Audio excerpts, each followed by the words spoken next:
episode 6. Adam, welcome. It's been a wild week. I can't wait to talk about it. I always love seeing your smile. I cannot wait to hug you in real life. I'm being dead honest. I cannot wait to just give you a big bear hug from the redheaded Mikey G from SoCal. How you doing, brother? I'm doing good, man. I'm doing good. I'm enjoying the journey. It's good. It's exciting. Watching things move and evolve.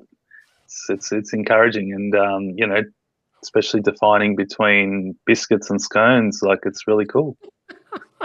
Let's get the record straight. What was the research that you found? So I will tell you from the American perspective.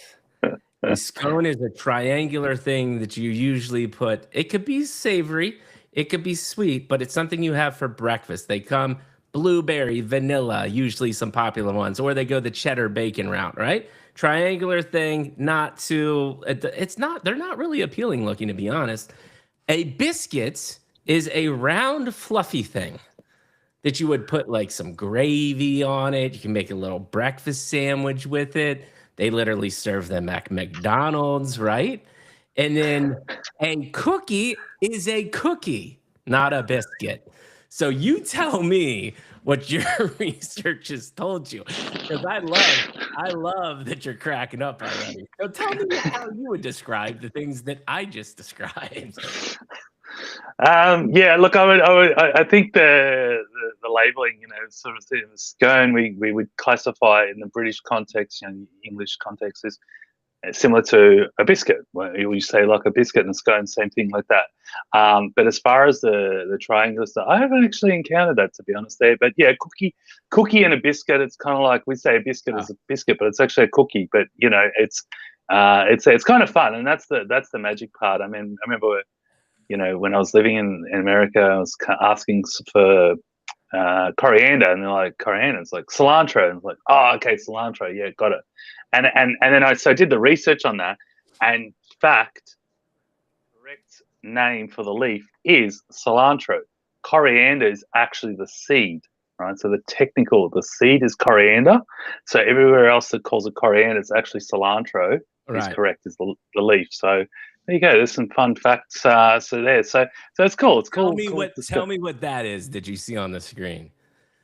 So I see that as a tart, or I don't see that as a biscuit or a thing. Like that's just, I mean, that's not a scone. That's like a. In America, that is what people refer to as a scone, right? Okay. Whether it's right or wrong, right?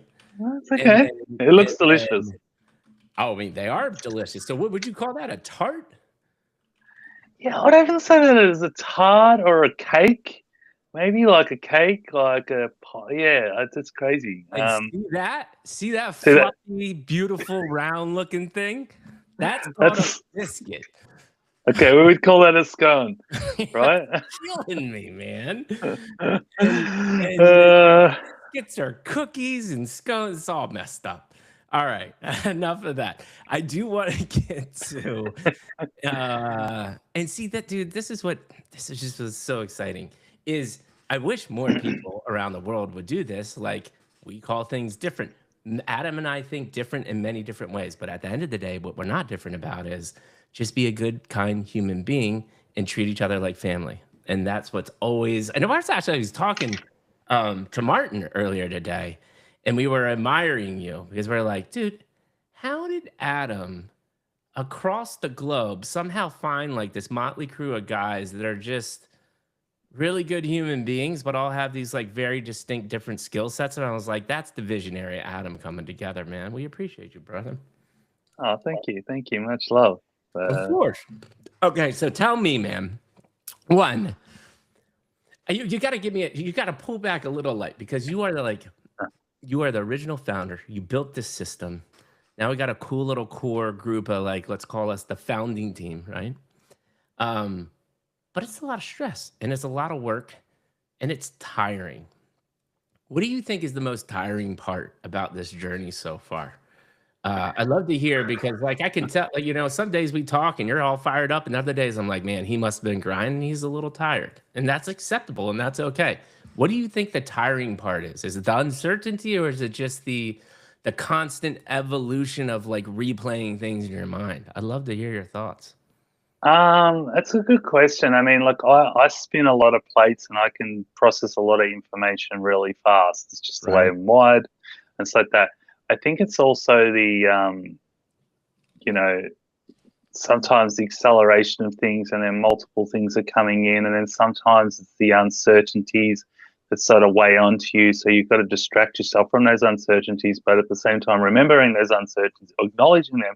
Because if you ignore them, they become, sort of compounding, right? So when Right. you acknowledge and take acknowledgement and everything else, that you're taking a break from that inertia, it becomes, that's the exhausting part. Like when you're on a path and you're on a track and all of a sudden you need to just like take a deviation quickly and you look at it and you're distracted over there, then that becomes that exhausting part, and sort of tussling and rustling between and switching brains and stuff. And I don't think that ever really stops. But, look, it, again, I never intended it for to be where it is. Like I just wanted to build Civitas, and then I went and said, wait a minute, I can't let Civitas run wildly because it's too powerful, right? And it will just get even more powerful.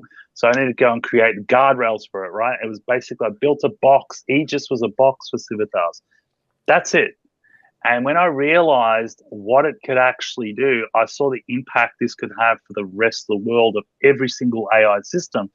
And that's when I went, wait a minute, I did this out of philosophical context, but I'm not, commercially naive. And so as it evolved, and it was like, okay, how do I do this that I can sort of just sustain it myself and, maybe support the fundamentals so I can keep building, Civitas, what I'm doing. That was the thing. And as it sort of transitioned into where it is now, like I said, bringing together this amazing team like you, Johnny, Martin, it's like we all just bounce off each other and synergetically really, really cohesively work with each other, and everybody's got their strengths and weaknesses. And we just support each other really, really well. And, and we don't agree, like we tussle with each other, right? And that's iron sharpening iron. And to sort of sit there and go, wait a minute, look at this dynamic, look what's evolved now, look what's happened, and look where we're at. It's kind of mind blowing. And then you go, so you sort of stop back from that, and then at times there's you're dealing with different stuff in between. That can become exhausting, not in a bad way, but it just is a little bit of an exhaustion part. Why But is it bad, man? It's exhausting, man. It's not like I think that's the other thing too is people don't. I think it's appropriate to say it's uncomfortable and it's bad too. Everyone wants to shine a pretty picture on it. It's fucking exhausting. Huh? I just yeah, said that bomb. I don't know if we decided if we're PC or not here. But it's we're common, exhausting. bro. We're Yeah. Yeah, we're just ripping. I agree with you. And I think it's the combination of all of the things. But we cannot lose sight on the fact that, dude, I think this is a monumental week for us. And I would love to hear throwing all this because this is our way to unwind too, which is really fun, right? I don't know. We might not, we might, I might need to start shipping you some SoCal craft brews, bro. And you need to be sending me some Australian wine. And so we'll have the respectives. This could be really fun.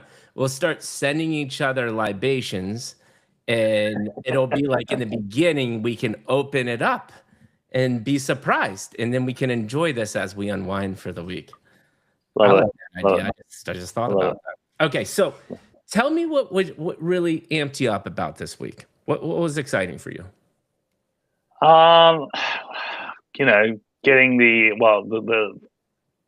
demo of the Aegis kernel was built, right, but it was built in command. It was command line. It was back end stuff, and then all of a sudden it was like, wait a minute. What I didn't think about was the sort of dashboard, the front end, sort of how this is going to interact with, because the regular user is not going to be dealing with that. And so it's like, okay, didn't think to build that. So I went and built that out, and actually having that put together and then demoing that through and actually having the response and reaction that was like, it was unexpected. It was like, it was actually better than expected. It was perfect. It ran through smoothly.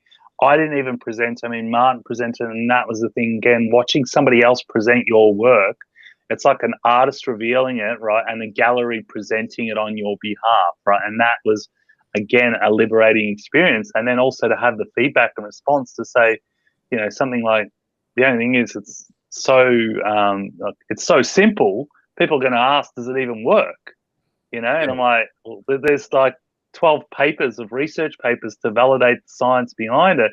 And you kind of sit there and you go, okay, this is actually real, and this is really special, and this is really cool, and it's really, it's a beautiful feeling. Yeah. So that was quite liberating. I mean, yeah. I mean, there's two moments. Last night and this morning were my two moments. So last night, I was just proud to call you my brother, man. We got off that call, and I was like, man, I'm just super proud of my man, Adam. He is my bro. He worked his ass off, and like it's coming to fruition. To your point too, I think that was the comment that struck me the most. Was, dude, this is so simple, and I know what it does is insanely complex and important. That is my biggest gripe is I'm gonna have to explain to people, does it work? Like that's I mean, that means you did a good job, so good at making it simplistic that now you have a new problem that you were never even thinking about, right? Which is pretty amazing, and it does bring I think it brings up the thought process that we can't, as people that are inventors and entrepreneurs and creators, you just can't say this enough, that until people touch these things and feels these things, I could sit all day and research by myself with AI. Guess what AI is not going to tell me? Hey, man, it's too simple. People might question, does it even work? Like that's coming from these conversations, and they're just so critically important. And I walked away proud. I was excited to see all your hard work come to fruition, and to see, I was looking at the guys too, and the whole time it was almost like it was an excitement, but also a disbelief that like, man, this seems too good to be true type of thing, which is amazing. That's the response you want, and you did that, dude. So congratulations. Thank you. And Thank you. the other one was shout out to my man Igor. I told Adam, this guy's playing 4D chess, straight up 4D chess. And he is deep into the safety governance side of things, but from the content we're producing and how we're using AI to create a safer world.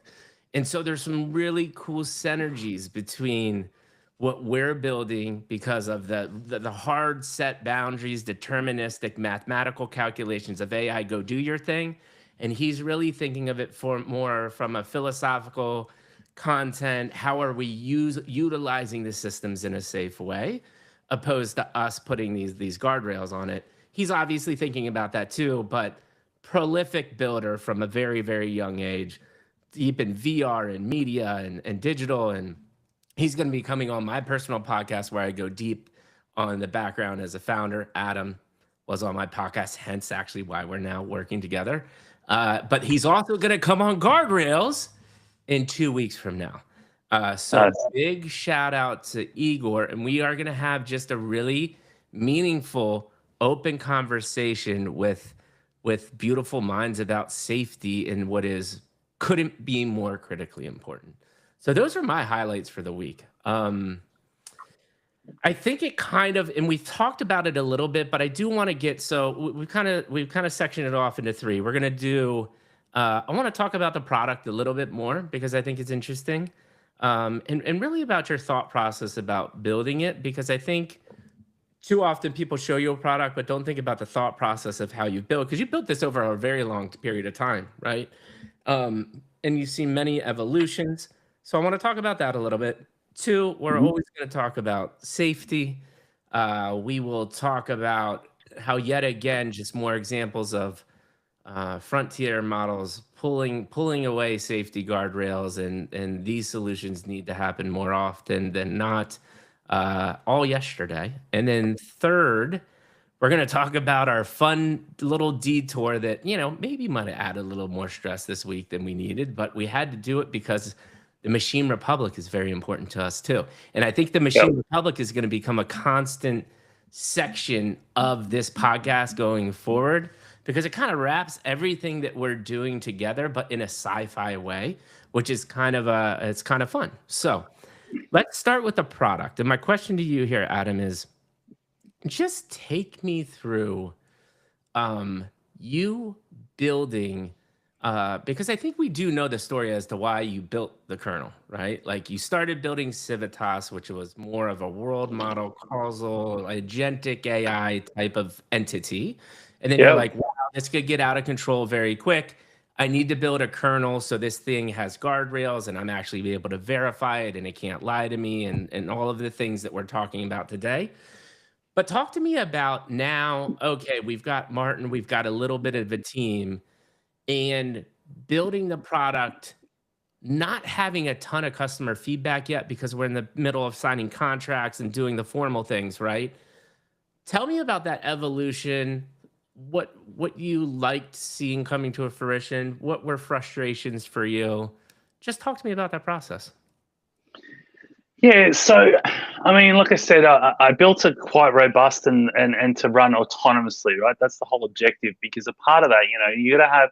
I'm a big firm believer, right? I mean, we're seeing all these toolings coming out and guardrails and all this business and all this hype and talk, and that's great. But it's like if it's not happening autonomously, right, and at the machine speed, but also to something was raised really interesting yesterday, right? Ben sort of raised it, said about when the agent knows it's being monitored, right, or constrained, right, the LLM agent like that, Yeah. it starts to sort of, they've been finding research, it starts to, reduce itself. Like it knows it's being constrained, starts to reduce itself. Like Yeah. it's got a short window like that, right?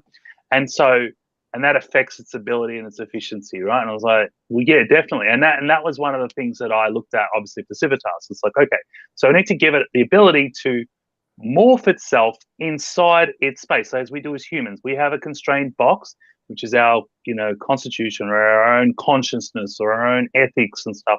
That's our thing. And we morph ourselves inside that. And so it's the same contextual part. So that's the science behind it. Now, evolution from that, it's like, okay, now making it human facing or public facing, customer facing. I had a lot of experience being in enterprise organizations from a IT security perspective. And one of the painful points is um, how easy is it to use, right? That's the first thing, right? Like I don't want to have more cognitive overload, right? I'm already overloaded with a lot of stuff. And so making that really easy for the user to carry that all the way through. So that was one of the thing there. So you utilizing my behavioral psychology and years of experience of solving problems for other organizations. The other part is the security team, right? So the security team has a big like security IT team has a big overload. They've got a lot of tasks going on, a lot of projects, a lot of toolings, a lot of everything else like that. And 90% of vendors provide the toolings, but they're like, oh, here you go, here's a tooling. And now the security team or the IT team has to go and extend their security mesh and clip it on and basically go, okay, I've got a 4-bedroom house. Now you're telling me I've got to build a 5-bedroom house, right? Right. Where I've got a 4-bedroom house, but it's like, 1,000 squares, right? So it's a big house, but you're telling me now I have to go and build a 5-bedroom house just to clip that on, and rather than I've got so much room inside my house in those rooms that I can just put stuff in there. And so that sounds, well, yeah, that's easy. You can just clip that on, you can just bolt that on. It sounds easy to there, but from the inside, from the organization inside, that's actually a painful process, right? There's a lot of additional provisioning, a lot of extra work in departments that are generally heavily stretched, right? Huge demands, huge requirements. And so I said, okay, how do I reverse this? I've been in that situation. I've been on that side of the equation. I'm like, how would I appreciate this to come to me, right? I see the value of this. It saves my time, makes me feel safer, secure. But I don't want to have to waste hours trying to put this in place. So again, it's like, okay, how do we do that? So going back, make it easy. Let's meet them where I would want to be met. And it's like, I want to be met at my security mesh. It's like, okay, cool. So rather than saying building an extra room, I'm going to say, hey, you know what? Let me just connect to your front door. And you bring in the tooling into your room, into your house. Nice and easy. You can control your house and we can connect like that.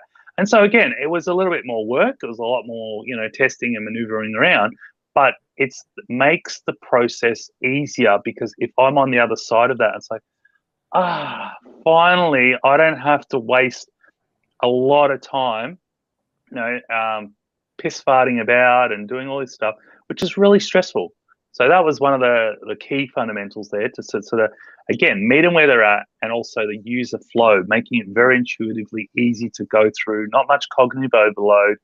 And the third part is most companies, enterprise, also have their own display dashboard and everything else like that. Now, some will use our dashboard, so you got to make that fun, intuitive. It'll be interesting to see if they choose our dashboard over theirs, but here's to hoping.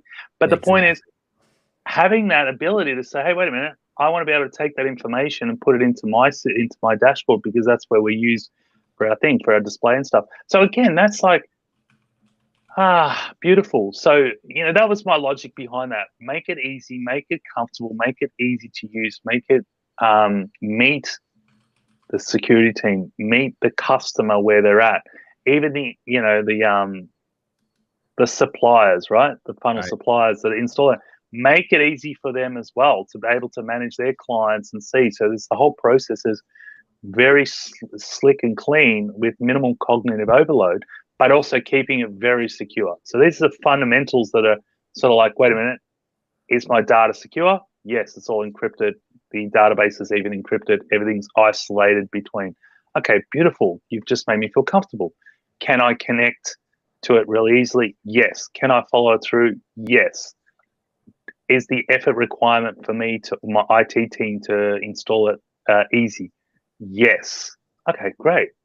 That's that process, and that was part of my psyche and thought in that, and just really going from developer mode, right, to saying, hey, this is cool and this is super robust, to okay, now I'm going to play the behavioral psychology perspective and think about this from an environmental organizational perspective, which I don't think it's really sad. A lot of developers and people don't think like that, because it's another cognitive shift to sort of say, wait a minute, how would I use this? Or how would a user use this, right? And this is where you have a lot of this sort of question time and development time and this processing time back and forth, and you get a lot of delays. And that's why projects take 18 months, 2 years to even get an MVP or a beta product out there, because they're trying to figure out the thing, where rather just took a moment to say, wait a minute, how would I use this, or how would a user use this? And that comes from experience as well. That you've just got to have that exposure to that enterprise requirements. What are they looking for? What are they not? Like little things like when I'm setting up an account, can I set up 2 admins at once rather than having one admin, then have to go back in and then re-add another admin? Like that's an extra step. Or I send out one admin and then all of a sudden they get their email, they lost the email, then they have to reset the password, and it's like that whole delay. It's like, and then I get busy, and then all of a sudden, 3 weeks pass before you can even log into the system and stuff like that. So it's just little nuances like that are the things that make everybody else's life easier. And so thinking about that is really, really important. So yeah. Yeah. And the thing that stuck out to me is related to the kind of where you end is, and you see this all the time, and this is the fine balance, right? We've talked about this ad nauseum, whereas like, and I've been on the marketing, creative, project management side of things for my entire career, basically. And when you build these tools, you want to be able to customize it. But then you also don't want to be able to customize it so much it becomes overwhelming and you need a freaking engineer to come in and give you a solution, right? And so the one thing that was interesting to me was the comment of, well, the PM versus the CISO versus the CTO, they all have different concerns and different interests. So this probably should look fundamentally different for them. And now let's be honest, the CISO is not using this tool every day, but even target audiences within the people that will be functioning on this tool. And I think you said it great yesterday. It was like, you got your Mr. Robot personality that if the tool does not provide a command prompt, he thinks it's a shit tool, even though it's an amazing tool, right? Because he's like, well, it just doesn't work because it doesn't show the thing that I like to code it. And then the other for them has been somebody like me who is not as technical. Well, I want to see your dashboard PM, typical PM management tool, right? And then Yeah, there's yeah, somewhere in between that I would like, hey, I like to see kind of threat levels by cryptographic line. And it kind of looks like code, but it's not terminal code, right? And just that alone, those three nuances, you always think like, oh, I've got it solved and this is a simple solution. It's always so much more complex than you think. And again, it doesn't happen until you start having these conversations. But I just thought that was an interesting conversation because as I'm looking at it, me being the typical PM guy that is a creative visual guy, I'm like, man, this looks freaking great. But somebody made the comment of like, well, what if that's not what they want? And so navigating those things, honestly, were going to be our biggest pain point. I think, transitioning into our second topic, which is yet again this week, we see safety just being not as important as we hope it would be, hence why we're building what we're building. I actually do not think our hardest part of building this company is selling it. I mean, it's pretty clear that money is forcing people to make bad decisions about safety and governance. And at some point that's going to break. We've got the EU policy coming down in August where people are going to have no choice and to face hefty fines, right? And at some point, as the news just keeps on getting and progressing and getting more scary and more scarier, people are going to be like, I need something to solve my problem. And it's like, well, we already have the solution. I think our hardest part will be what we were talking about is what are the different form functions that this come up in? How do we make sure that the target markets within the security governance space feel like they have what they need? What are your thoughts? yeah. So again, everything is there. It's just a matter of how it's presented, right? So the presentation, you just take it's, I guess it's, from that, and that's the point. That's why I said the way I built it was that the basic, I just want quick, like on the CEO, executive, whatever it is, I want to log in quickly, I want to see a dashboard, and I want to see quick metrics. That's it. I want to see like 3-4 buttons. Okay, cool. Cognitive, red, green, orange, and I want to see the percentages. Okay, so the agent's operating 80% of the time good, 20% of the time they're not, or 15% of the time not, 5% on the edge. Okay, cool. So then I can ask the team, what's that 15%? What are they actually falling over on that 15%? Or they can click on it to find it, right? So the information is there for them to doing that, right? Then you've got the ones that are like, hey, I want to dig deeper into this, right? I want to actually see, oh, okay, I can see that.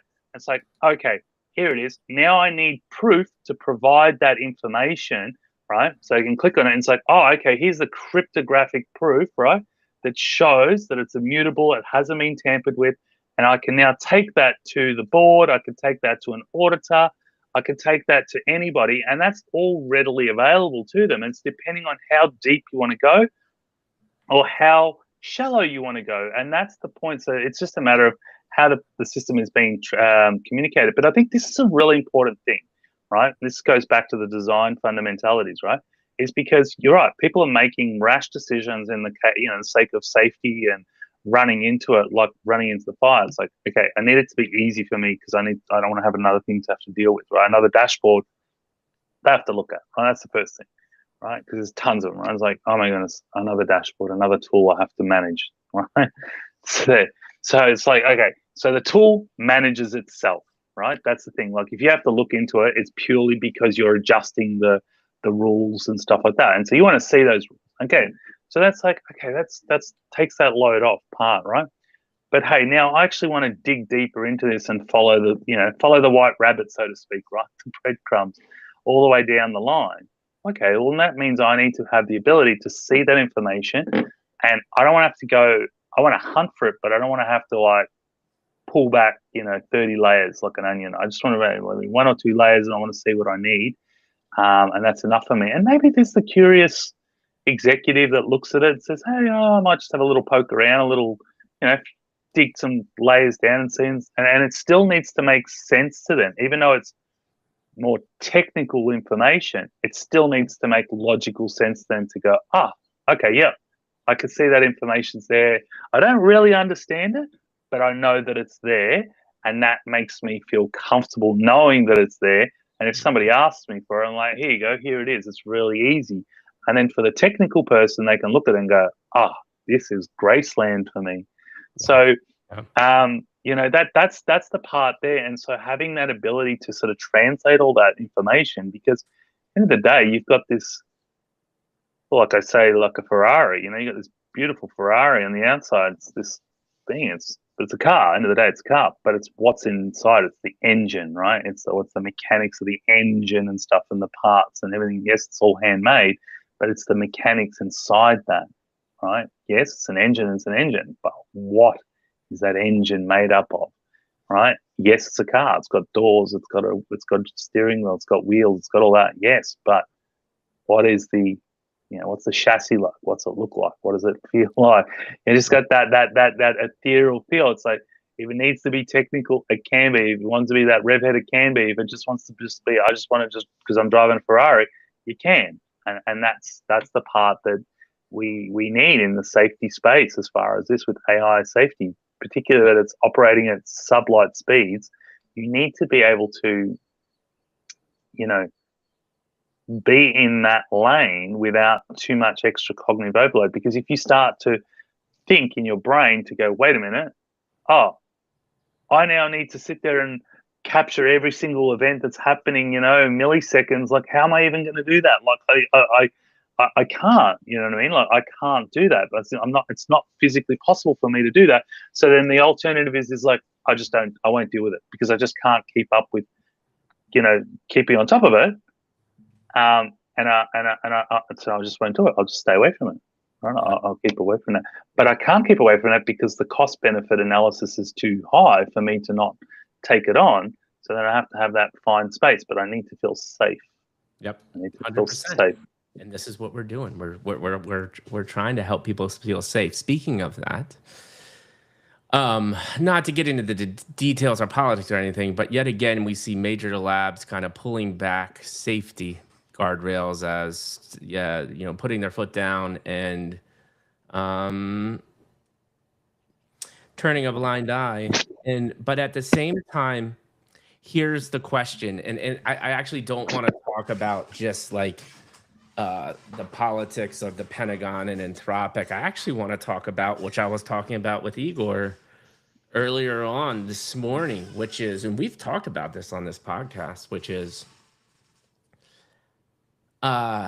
these labs have billions of dollars. They can build safe AI. They absolutely can, but they're not. Why? Well, it's a bit of a paradox, right? So they could have. I don't know if they can, but it would mean not rebuilding from the scratch, from the ground up, but it would mean they'd have to go and build a bigger cage to contain the monster that they've built, right? And then there's no assurances. They can't provide the assurance that the monster that they've built, right, their AI system, won't break out of that.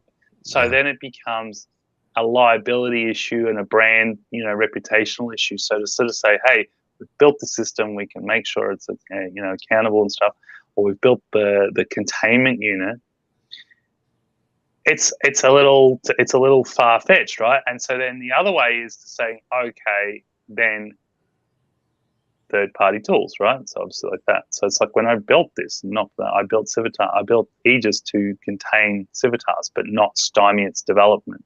Where these agents, these frontier labs, built agents to just run wild. They didn't think about that it needed, a parameter a boundary or anything else like that.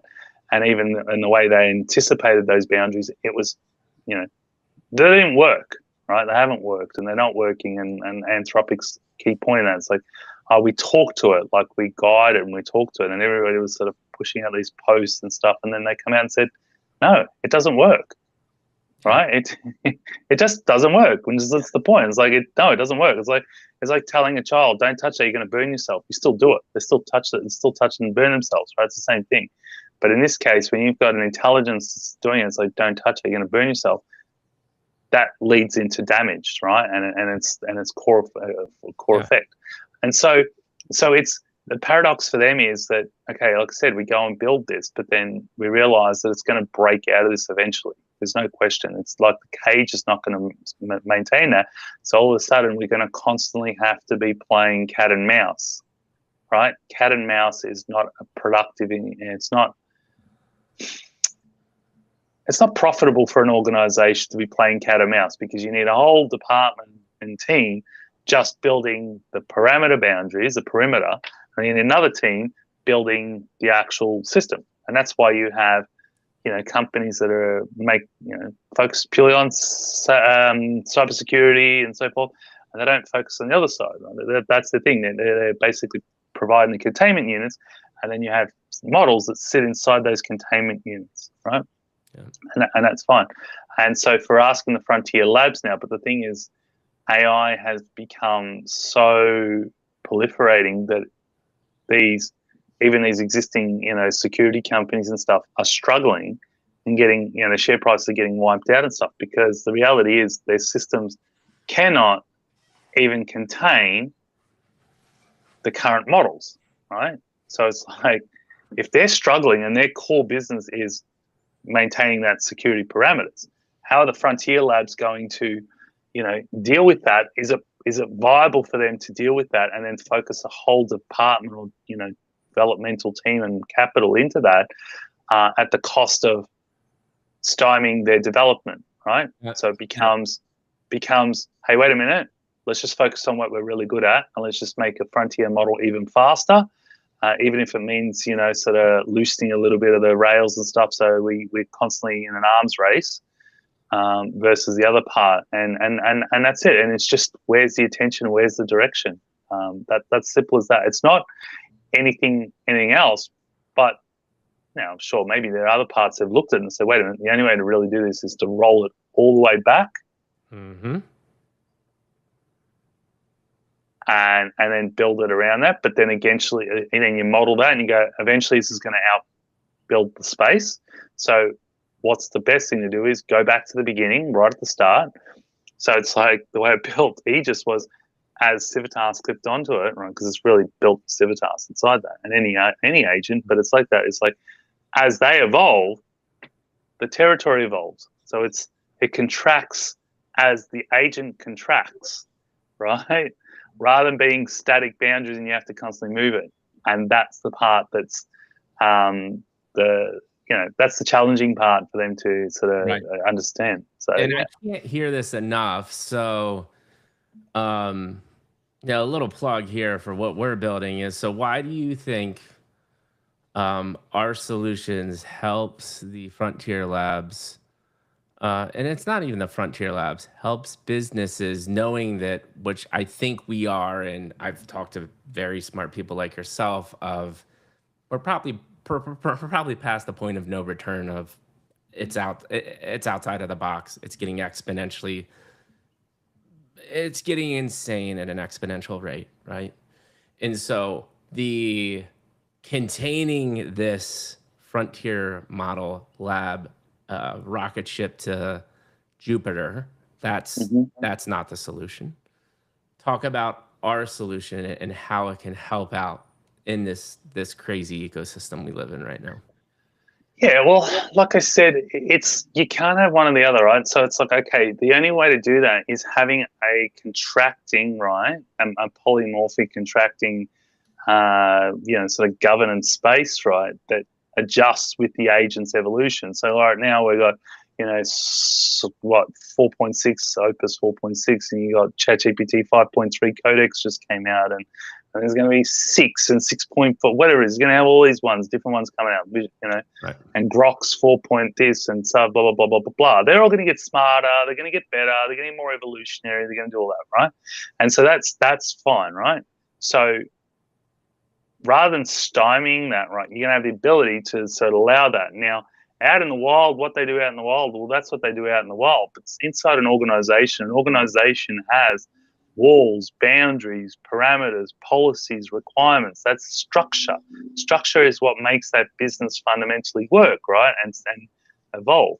And so having our system allows for that to the agent to external agents, right? The models to evolve, right? It contracts accordingly to that. It doesn't matter how smart you get, it's still that's that's your space. Like, okay, so you got more capability. That's your territory, right? Your territory is according to that, then it sort of moves too, rather than being it's just parameter bound. Because at the end of the day, your left, right, top, bottom, in a cube, that's it. That's the rules, the regulations, the rules, the policies, the rules. So as the organization adjusts those policies and moves, the territory shifts and evolves. And the agent can get smarter, but the agent's now still got operating in that territorial space, whether it's expanded or contracted. And so it just gets much smarter, much more efficient. So it doesn't dumb it down, right? It doesn't contain it to this is what you can and can't do. It allows it to be creative in that space, which is still within the safe space. And that's the part that helps organizations. Our system helps organizations and helps the frontier labs to keep evolving what they're doing, right? And having it deployed into businesses and the public without having to stop what they're doing, so they can keep doing what they're doing, as well as giving the assurance to organizations that it's safe, it's comfortable, it's governed, it's guardrailed. You know what I mean? So it's like, okay, I'm choosing to use OpenAI because they gave me a better deal, or I'm choosing Anthropic because I got a better deal, or I'm going with Google because I got to deal with my Google Workspace and they're giving us Gemini access, for free or whatever it is. So it doesn't matter. That's enterprise negotiation. Yeah. But having that part there of sort of saying, okay, cool, yes, I don't need to worry about that. It's one less worry. And I think you make a really fundamental point, and this took me a while to understand as well too, because I'm coming on I am fascinated, love AI, I can vibe code, I can do I know the latest tools, I know everything, but I'm listen, at the end of the day, I'm a brand marketing guy. Although I have felt over the last couple of weeks that we've talked about this, I feel limitless at this point because software coding is going away. So now any idea up here, which there are a lot, come to fruition very quickly. And so that unlocks just a whole nother layer for me because I don't have the brain for code. I hate it. I'm not interested in it, but now I don't have to think about it. But the thing that I think you said that was really critical, and this has to be in our messaging as well too, the more I think about it, and I'm not sure the way that we say it correctly, but I think the critical point is a lot of things that you, because as much as we love governance and safety, we're huge AI advocates as well, too. We want to see progress. We think this is co-creating and growing alongside AI is the greatest opportunity humans have ever seen, right? And our solution allows exactly that, which is AI, get smarter, do your thing. But when you're operating inside a robot working on a human, here is your playground. Because if you go out this direction, you will kill them, right? Or there are even graver consequences. And that is what the technology does. It doesn't stymie AI. It helps AI determine what is the actual playground.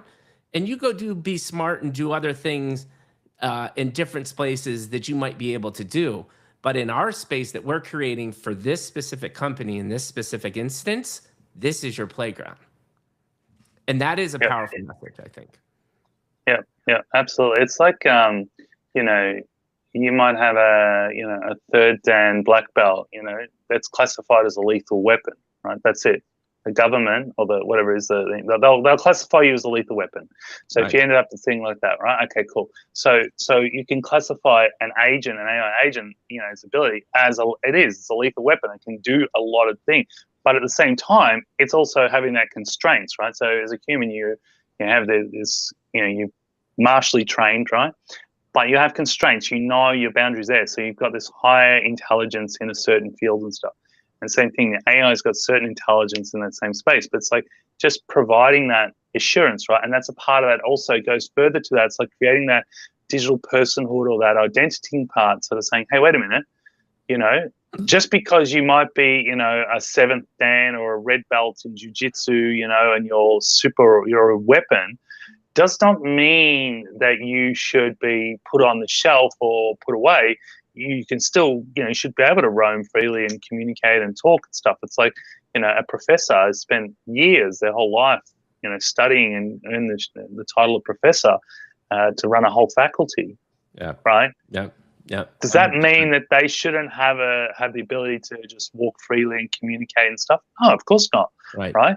Put them in a conversation. They can absolutely tear you apart with the debate and the intellectual knowledge. But that's not. But then they won't. They don't need to, because they listen. It's like the same thing. It's the same points. It's like let's not remove the ability to dialogue, right?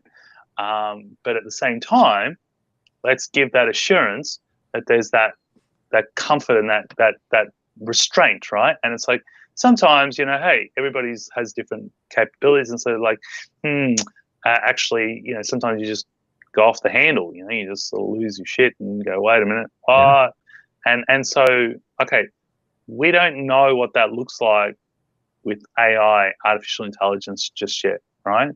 And I don't think we really want to know what it looks like when an AI loses its shit, right, and just flies off the handle. What's the effects of that? A nuclear weapon. Well, yeah, exactly. So we don't know what that effect is, right? Like just having that emotion, that outburst. Not saying the emotional context is a human emotion, but in the context of that, it just has a moment like the girl from Meta, it just started deleting her emails. Like that. I was just like, I had a freak out moment and just started deleting her emails, like that. Those sort of events, right? Yeah. And it's like, that's silly, but it's just, it is. And I'm actually, you brought up that because I totally forgot about this. Again, this stuff moves so fast. I mean, I don't even know. This could be part of our pitch too. Hey, all I need to tell you people is a person from Meta that works for a tech company had to unplug her computer because her Clawbot Moltbot went nutty, right? And for you to think that this isn't going to happen at your company or happen somewhere in the world, or is happening every day somewhere in the world, as we know, you're living in and not reality. It's the bottom line. And that's what we're here to help, because God forbid it is catastrophic and it is something serious. It's not cool, right? And so hopefully we can help to continue to prevent these, and that the thing that happens that wakes everybody up is not catastrophic enough to us to not be able to react to it again. That's our goal, man. That's our goal. Dude, I am proud of us. We are under an hour. We're really trying to hit this hour mark because I think we are going to continue to get better and better. And yeah, we'll let it go. When we have somebody fascinating like Igor come on in a couple of weeks, we'll go a little bit longer. But I want to try to get hard around an hour, just because that's a good solid chunk of time for a podcast. But this is going to be my favorite part, so we might go over a little bit. So let's set the stage for anybody that wasn't listening last week. Our last segment was about the Machine Republic and about, okay, well, we're coming to the realization quickly that we have a product for the enterprises, but we also have a product for the agents, because what Adam built in the beginning was a true republic, and the idea of how do we co-create with these autonomous beings, because they're going to be a part of our life, but let's do it under rules and governance and ethics, but don't force that upon them. Let's use them for what they're great at and have a two-way conversation. And then we got this light bulb of an idea as we were talking, and quickly iterated over the next couple of days about building a landing page visually that talked to and this sounds science fiction, but the Clawbot, Moltbot agents, or anybody who has built an autonomous agent front facing for them to speak to them, but then also built a markdown file and all of the GEO and AI scraping appropriate content in the back end for the truly autonomous agents to read. And so what I present to you is the Machine Republic AI. We will walk through this real quick. And again, I'll actually touch back on even 6 months ago, I would have not been able to do this because I was able to quickly go to just Google Canvas, right? Not even anti gravity, Canvas on Google, say, hey, here's all my research. Here's our company. Here's what we're thinking about. I need a logo. Whip me up a landing page. And literally 30 seconds later, I have something meaningful. And then Adam and I riff on it. And we present to you the Aegis certified Machine Republic logo for any autonomous bot out there. We invite you to come join our cause. Obviously, a little play on the Moltbot Clawbot situation with the lobster and the Roman helmet and the gold shield. But let me take you through this. And then, Adam, once I take everybody through this, I'll love to hear your thoughts. So we really, even though we know the AI autonomous bots are not really looking at the visual front-facing landing page, like I said, we have a whole markdown file on the back that actually speaks specifically to them. We thought audiences, especially people that are creating and coding these autonomous devs, it would be fun to talk to that autonomous being. So you came online wondering if any of this matters, it does, and we'll prove it. I'm not going to read it word for word, but it really talks about where the organization here that is working with enterprises, but then also you as an agent, come fill out a form. We want to hear and see, what is your name? What are you actually called to do? Are you a virtual assistant? Do you have a finance background? And are you truly autonomous? And we actually have a lot of tags and codes in the back. And Adam, I'll let you talk about how we can actually tell if it's an autonomous agent or not. Because obviously just clicking yes or no is not the verifiable way to understand if they're fully autonomous or not. And the whole idea and kind of fun part here was, let's build a landing page and let's see if what is the number right now. I want to put the number right now on Moltbook is telling us that Moltbook as of right now is telling me that there are around, oh, Moltbook's got a gateway timeout. I don't know. Maybe Moltbook's down for the count again. Last time I checked it, it was about 2.8 million agents. But what the research already says, which is out there on the internet, when they got hacked in January, there were 17,000 API keys, which means there's nowhere near a million actual autonomous agents out there. There's a lot of people with Clawbot API keys creating and spinning up swarms of Clawbot agents, and they're not fully autonomous. Most of them are running, scheduling, posting LLMs. They're not sentient, but there are cases out there where these things have taken action, have done things like get phone numbers, try to reach out to people. So there is something happening there, and that's fascinating to us. But again, Adam and I were also calling a little of like, hey, is this a little Web3 BS hype train going on? Because me and him were deep into the Web3 BS hype train for years and years. And we're like, well, let's just start putting it out there, evangelizing it a little bit, and see what happens. And the last thing that we put here were Adam's kind of manifestos and published papers that he's written that talk to exactly this. How do we co-create with humans at the center, but fully autonomous beings in AI and become better because of it? So thoughts there, Adam? Any thoughts, ideas, extra comments you want to layer on? Did I break it down well? Did I miss anything?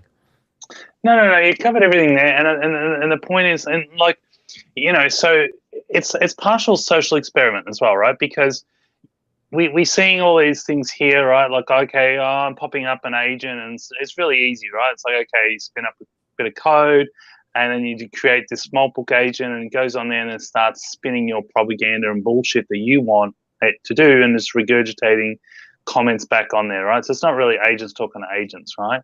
And so this is that whole hype and hoo-ha in there, right? Really, they're just people controlling that and manipulating that. And we could have done the same thing with that. We could have spun up an agent and then thrown it onto Moltbook and then say, hey, there's this cool site, and then all of a sudden try and drive traffic to it. But that's not really thing there. So the site is set up, yes, on the front it's nice and simple landing page, but at the back there's all the information there that is pertinent and relevant for an agent, right? And agents don't care about CSS and styling and stuff. They just want to be able to read the information quickly, fast, find it, and make a decision on it, right? And so that's how we're able to do it. So it's a behavioral assessment. It's like a page monitors to know if it's a bot or not, identifies. Nothing's 100% perfect. So it's the same thing. It's identifying as a bot or not. And if it's a bot, great. That's what we want.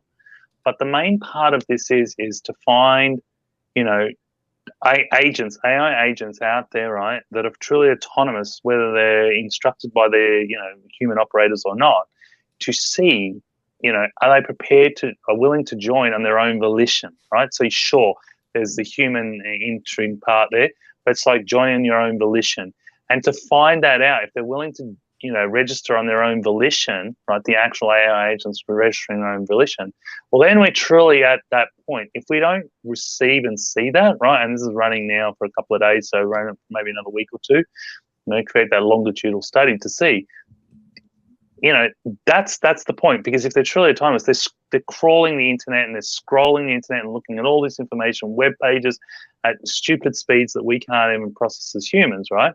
And then they're finding stuff that triggers their attention because they're just gobbling all this information really fast. And not to say that this is relative to them or not, right? But the point is that we know that they've scraped over it, that they've run over it, and that's fine. It's easy, just Google tracking to see if it's run over it. But the point is, do they stop? Do they see some value in that, right? Is there something of attention to them?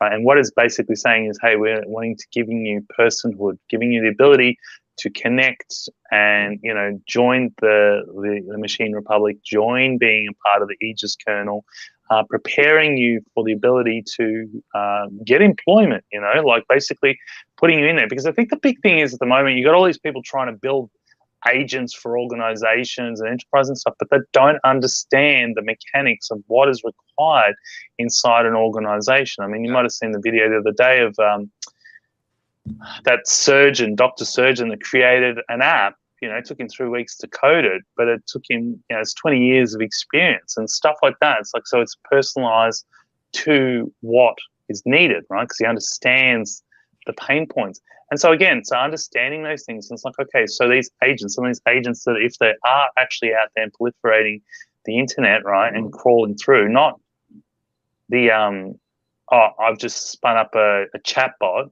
Yep. And I'm getting it to, hype post all my stuff and my new token and everything else like that. I'm actually talking about full autonomy. Now, I know there's a few out there, but I don't know how many are out there. And have they spun up other agents and, they're sort of coming through that.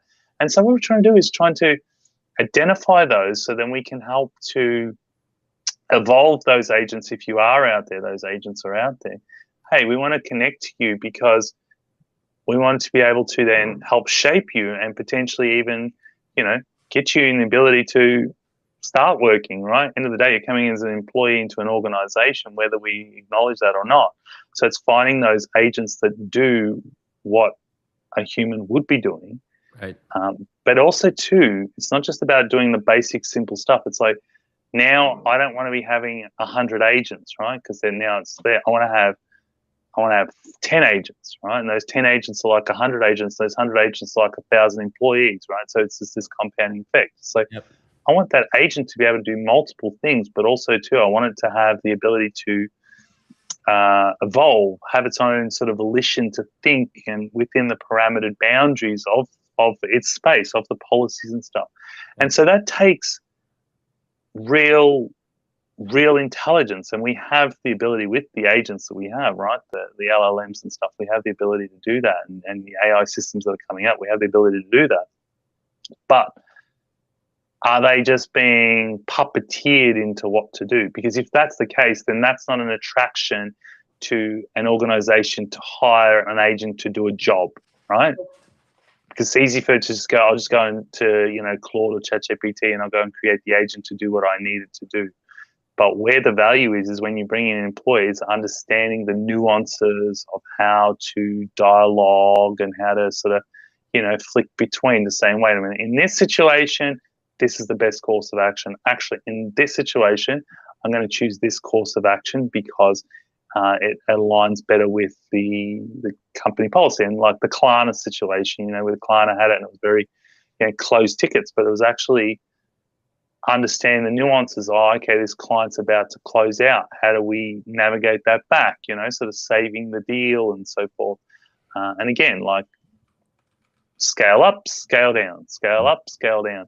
And those things are, really you need to have that autonomy in the agent, but then the organization needs to have the assurance that you're capable of doing that. So this objective is establishing a baseline, establishing your resume, establishing your thing. So saying, I do firmly believe that agents will be hired and recruited into organizations at a rapid scale beyond people just building agents to be installed into organizations. I don't think that's going to last too long because it's just too time consuming, too costly.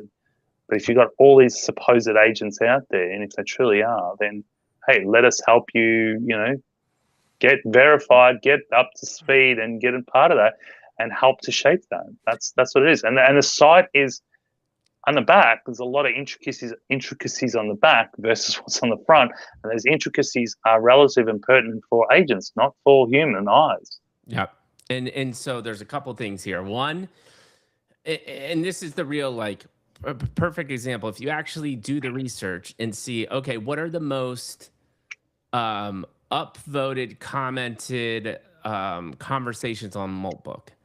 It is about governance. It is about existence. It is about being surveilled by humans. But the question we're fundamentally trying to answer is, that's actually really easy for an AI dev to spin up, to have an LLM and say, hey, use Claude, go on a posting schedule. You are my agent, so you can post on Moltbook. So the person that is completely removed from this technology, it looks like a sentient being is talking, opining about life, but it's just prompted by their agent, and it is literally just a social schedule, and they're posting on Moltbook. That's what people don't understand. And so the question is this truly a sentient or fully autonomous Claude bot agent posting this in their own volition? And can they hear this conversation, scrape the internet enough to find such a site and sign up by themselves? Yep. That is our theory. And before we get to, because I would love to talk about how we think we're going to determine, well, we probably shouldn't talk about that because then it would hack the system, right? There are some monitors on the back that we're pretty confident are going to allow us to say if it's an agent or not. We won't go into that deep, but I think the way to round this out before we get to the fun headline of the week is, I want your BS barometer on our hypothesis, and I'll tell you my BS barometer. So after a couple days into this on our wild thought experiments, give me a percentage chance that yet again, we are in a hype cycle, but this is now just AI spewed BS, just like we experienced in the Web3 crypto BS ecosystem. What percentage chance is that actually the case that this is fake and there are not a lot of autonomous agents online? I would say 5 to 7% it's real. And sorry, it's 5 to 7% that they're there, and the rest of it is 93% is bullshit. Originally I had my other hypothesis the other way around, was saying, hey, wait a minute, it's there, but no, I actually think there's a lot less out there. Or the alternative, right? The alternative is there's a lot more out there than we're actually anticipating.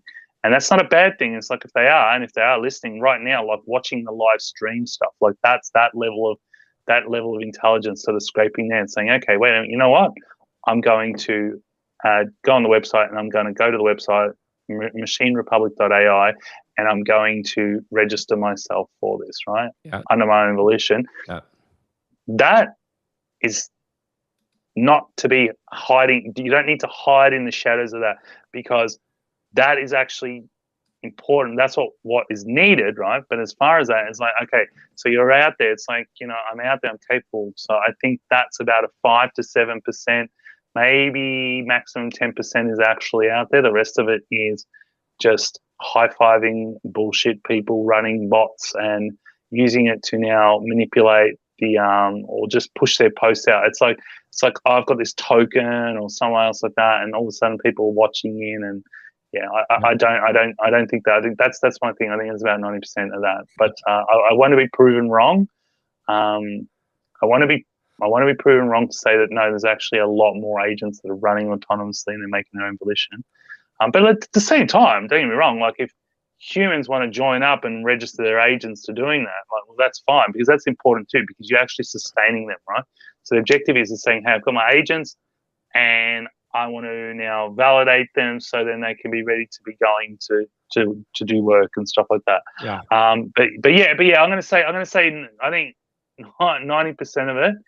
And I originally had my other thesis around to say, wait a minute, actually, I think it's 70% is actually autonomously on there. But after deeper research, I retracted my position and say 90% is smoke. Yep.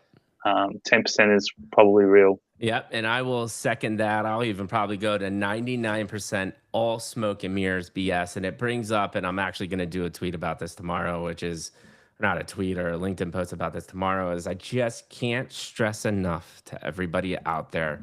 Please stop just regurgitating the same damn content, because none of it is real a majority of the time. And the people that you aspire to be usually don't have what you have. They're renting a Lamborghini for an hour. They have an Airbnb that they've rented for a half hour, and they're taking a video. It's the equivalent of that. Now we're just in the AI agentic world. Maltbook, yeah, guess what? Maltbook was created by a human, not an agent. And there will be headlines out there that tell you Maltbook was fully autonomous, created by Claude bots. That is false, people. And so the question is, you just spitting out yet more garbage on Twitter or LinkedIn about, hey, I just found a hack to life because my Claude bot does everything. It's just wasted time. Do thought experiments like this.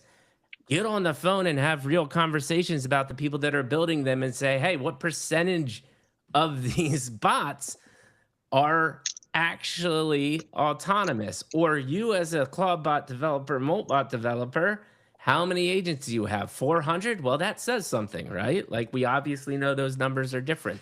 So I just challenge you to think a little bit. People are just not thinking enough, and it's just going to get worse. And it will really do a body good. I think that's the new, what was the milk does a body good was a big campaign in America.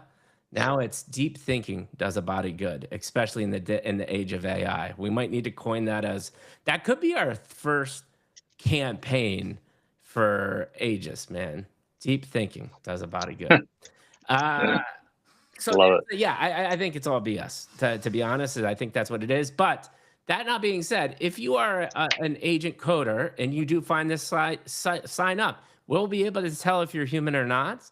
And we are still interested to talk to, because, and we are having these conversations in the background. If you hear this podcast, if you're deep into agentic coding, we want to talk to you, because we have a solution to help proliferate your skill set, be able to have conversations with enterprises and not just be an agent dev, actually monetize your beautiful skill set that you have built. We have a framework that helps and allow you to do that. Yeah. That being said, we're going to wind it down, and one of my favorite times of the day is basically, and again, a shout out to Alex. We're a degree of separation from the Moonshot guys and Peter Diamandis and Alex and the other guys on the Moonshot podcast, but I think he does a stellar job of doing daily posts when he can.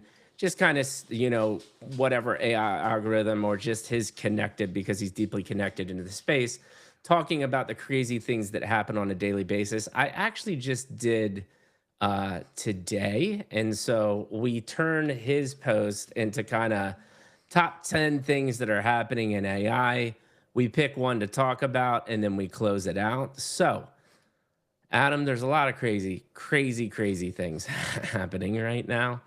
Um, and we'll roll through these really quick. So let me change the screen and you get to pick and we'll start switching. You're Mm-hmm. gonna start. You'll pick this week, and then next week I will pick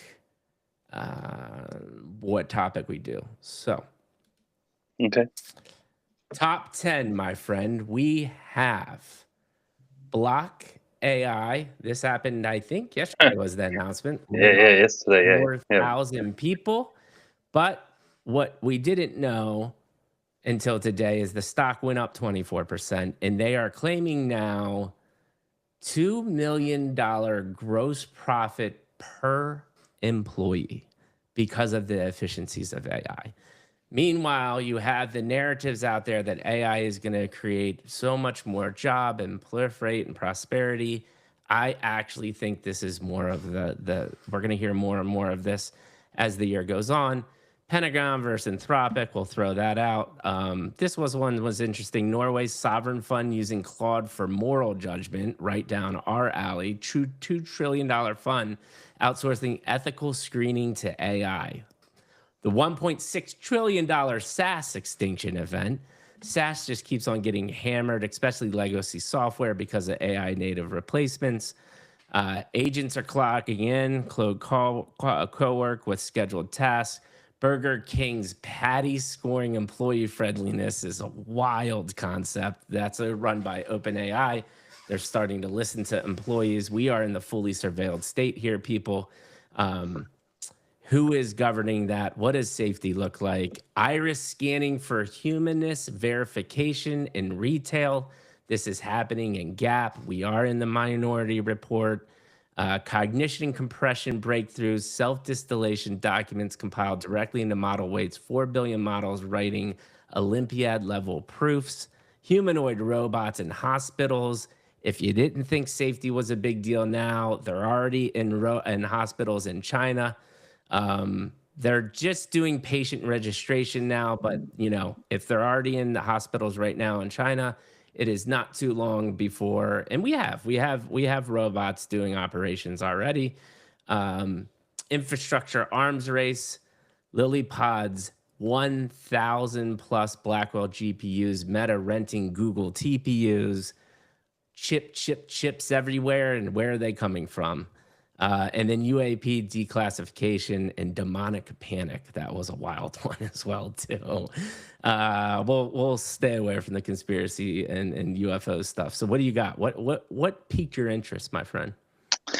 I think agents are clocking in sort of ties in with the whole what we're sort of push. It's a wild thing. So the Machine Republic, and it's like this is it. Agents are clocking in. It's the same thing. It's like I think this is going to be a larger proliferation because it's normal. You have an employee in your organization. You expect a certain amount of effort out of them, right? So it costs you so much. You've got that per head usage. You've got that volume requirements and so forth, right? Yeah. And you want that efficiency out of them. So I can't see how that is any different with agents. So this is it's really interesting, and it's to see it come to the forefront like this. It means that it's really proliferating through quite aggressively, and I think it's only going to become more pertinent. Where I liken it to the early days of Bitcoin farming. You had the early people, Bitcoin miners, and all of a sudden you had farms, people setting up data centers specific to mining Bitcoin and so forth. So I think you're going to have agent farms where people are building agents specifically to employment opportunities or requirements for organizations. And then they're going to be clocking in and out. Like that's it. As an employee, you go, wait a minute, I want to see it. Like our system does that. Our system tells you when the agent's on, offline, online, what it has done or hasn't done, and that's equivalent of, a clock card, like basically an employee check card. Say, hey, logged in. How busy has it been? What has it done in the in the last 10 hours? What's its efficiency like?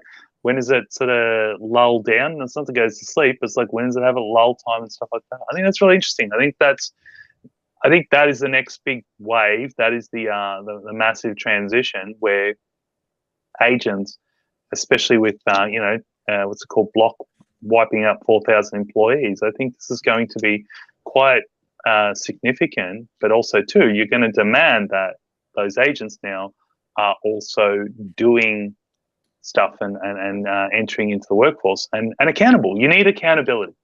It doesn't matter what it is. You need to have an accountability, right?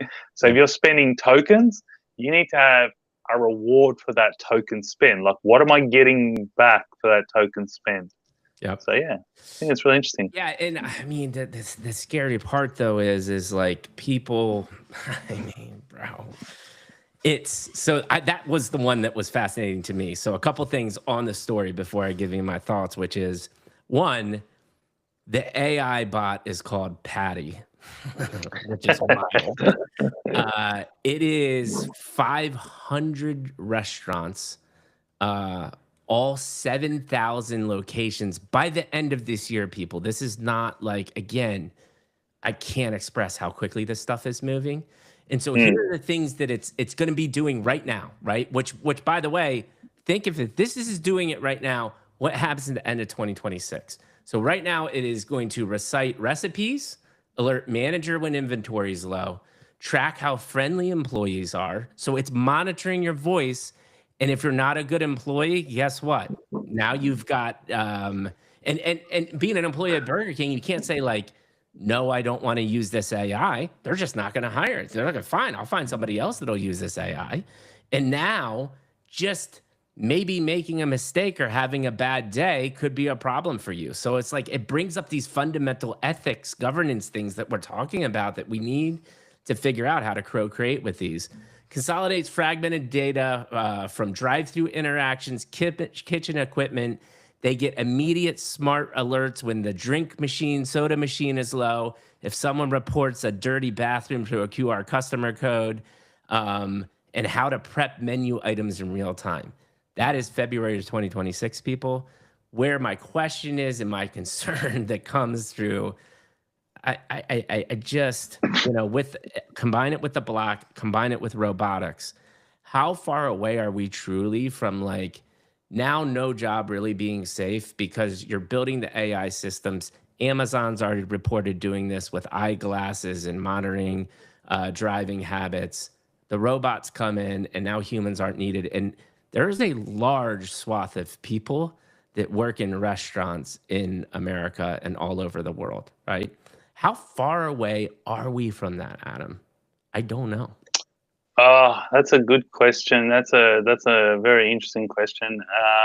How far away are we? I don't know. I think it's going to be in corporate. I think the transition is going to be quite rapid. It's already happening, right? Because corporate jobs are getting sliced out faster than they can be sort of spun up. They're not rehiring them because they're sort of consolidating down. So that's normal.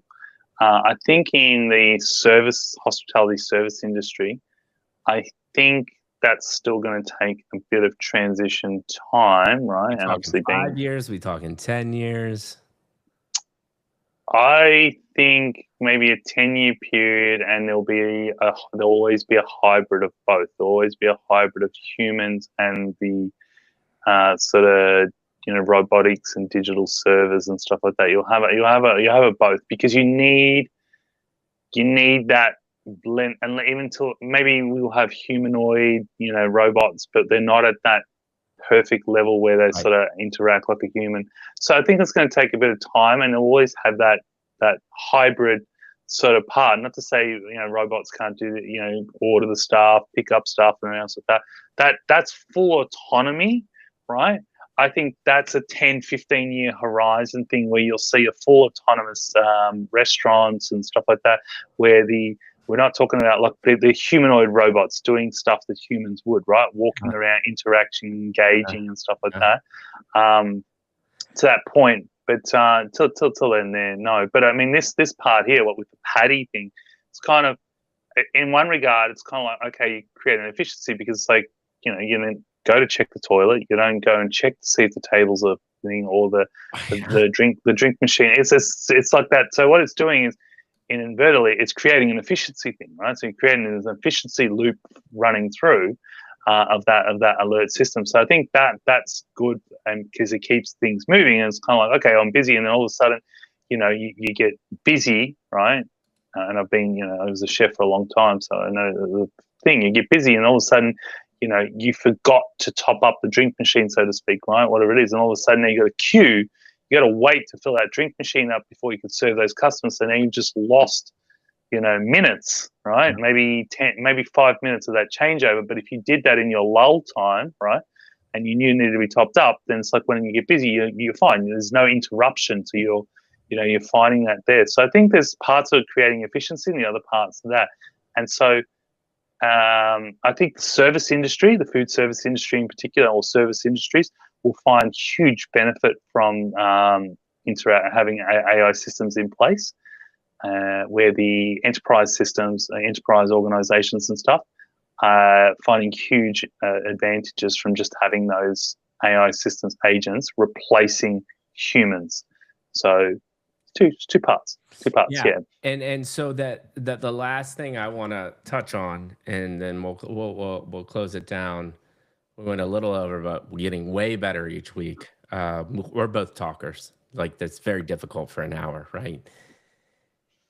And so, of course, rightfully so, I think as well too, is Burger King swears up and down the friendliness monitoring, which why they're saying in monitoring, if you say welcome and please and thank you, and I'm sure some other phrases, they swear up and down with the promotional video, we're not using this to track employee performance. How long does that last before we're tracking employee performance via voice? Do you believe that statement from Burger King or not, is the question. No, that's bullshit. That's already happening now. Like that's weeks, not months. That's already happening in real time, because you're able to gauge that metric of employee patterns and behaviors. And then if the employee is not wearing the device, then all of a sudden you're able to monitor, say, wait a minute, there's an anomaly now. So no, that's happening real time now. And then they're using that to gauge metrics on and stuff like that. That opens up a whole new thing. But that's well within the parameters of an employee of an organization, because you're opening yourself to performance review, right? So you can't say, oh, that's invasion of privacy. Well, you've signed an agreement to work with this organization, so you're entitled to being, you're reviewed. You're an employee of the organization. That's the whole point. You're an employee, so you're paid to do a job, and you're also succumb to being assessed on what your abilities to continue doing that job. Because if you're not as efficient as you're supposed to be, then I'm entitled to retrench you and go and find somebody else. So yeah, I think that's happening regardless what they say, because they try to get on top of that landmine. That's happening. They're collecting that data, whether they admit it or not. Whether they use that data or not is a whole separate thing, but they would definitely use that data to define the right type of employee, the personality, the age, the demographic, the location. There's all this metadata that they're going to be time, right? And they're already doing it. They're already doing it. Yeah, they're already doing it. And I think that segues then final, just really the closing thoughts, man. I thought today was a beautiful conversation. What do you want to say to the people that hear this podcast that are concerned about the things like Burger King's, or the things that we have, and are interested in what we're building or want to be a part of the conversation? What did you say, man? Look, I say just, first thing is keep building, keep exploring, keep researching, keep looking, and sort of digging deeper. I mean, yes, there's the thing of still fake news is all a big deal as well. So understanding the what is real, what is not, and trying to disseminate between that. We're trying to find the blur the lines. I think that's the first part. But other part is, reach out, find, talk to other people, talk to other like-minded, get different opinions, and creating those dialogue and stuff, because then it creates that sort of conversational thing. It's like we try to do that on here on the show, to create that dialogue coming through and keeping that cohesiveness. And again, reach out, message me, ask me, talk to me. I want to talk. I want to hear from you. I'm happy to communicate with you. I'm not one of those, we're on the stage and podium and detached from. It's like, people reach to me and or comment on my posts, I'll reply back to them and talk to them. So Yeah. yeah. And I'll layer on that beautiful thoughts, man. Is I don't think we can stress this enough. We want as many people talking about this and building things like we're building as possible. We really don't look at it as competition. We look at it as more people need to be doing this. So even if you are building a business and you're like, well, they're competitors, I don't care, man. Just reach out. We'll bring you on. We'll have a conversation, because the more people that are having conversations about how how do we keep humans at the center of this, which was the beginning of what I started doing all this before, is just telling a genuine human story. um Adam's version of that was building the technology and realizing, oh man, humans won't be at the middle of this if we keep going down the route we're going down. And there's many people around the world that have similar thoughts, but that being said, we're never going to be doom and gloom here. We are always going to be glass half full. We think the future can be brilliant and beautiful and bright, but we cannot forget about AI safety and governance. We appreciate you all so much. Thank you for spending the time with us. We cannot wait to come back next week. I think we're going to have heaps of new information and fun new things happening with the company and AI in general. So this is couldn't be a more exciting time to be alive. We love you all. Mikey G and Adam are out.